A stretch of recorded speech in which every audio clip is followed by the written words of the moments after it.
To triple నేను మీ Radhika.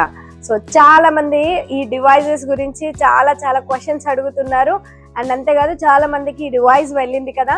So దీని demo అంటే మనం ఈ మిషన్ లో మనం ఎలా క్లాత్ పెట్టుకొని ఎలా ఆపరేట్ చేసుకోవాలి డివైస్ ఒక వర్క్ పూర్తిగా మీకు చూపిస్తాను.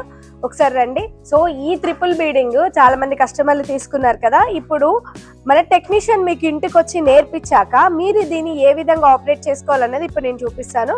సో మీరు డిజైన్స్ అన్ని పెన్ డ్రైవ్ లో కాపీ చేసుకున్నాక ఇక్కడ 2 ఆప్షన్స్ ఉంటాయి కదా.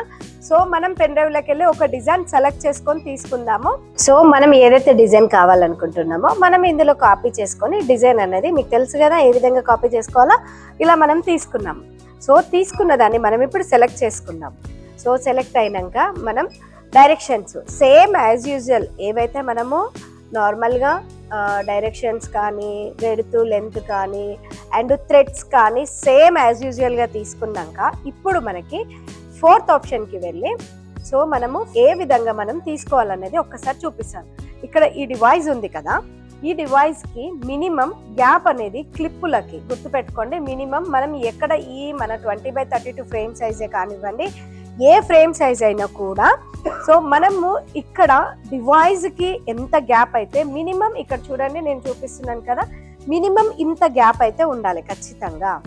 సో ఈ గ్యాప్ ని బేస్ చేసుకొని డివైస్ అనేది మనం తీసుకోవాలి. ఇప్పుడు నేను మీకు చూపిస్తాను రండి.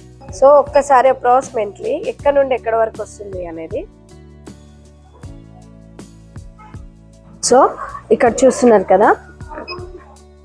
సో మినిమం ఇంత గ్యాప్ ఏదైతే మన డివైస్ ఉందో ఇది ఇక్కడ బీడ్స్ కి అంటే మనకి క్లిప్లకు తగిలినా లేకపోతే దీని మీదకి వచ్చినా ఇది బెండ్ అయ్యి ఇవి విరిగే ఛాన్సెస్ ఉంటాయి కాబట్టి చాలా అంటే చాలా జాగ్రత్తగా దీన్ని యూజ్ చేసుకోవాలి.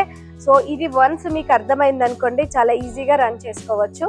సో దీని పూర్తి వీడియో కావాలి అంటే మాత్రం మేము లింక్ అనేది దాంట్లో మేము పెడతాము. సో మన ఛానల్ని ఎవరైతే మొదటిసారి చూస్తున్నారో ఖచ్చితంగా సబ్స్క్రైబ్ చేసుకోండి అండ్ లైక్ మాత్రం compulsory. Thank you for watching.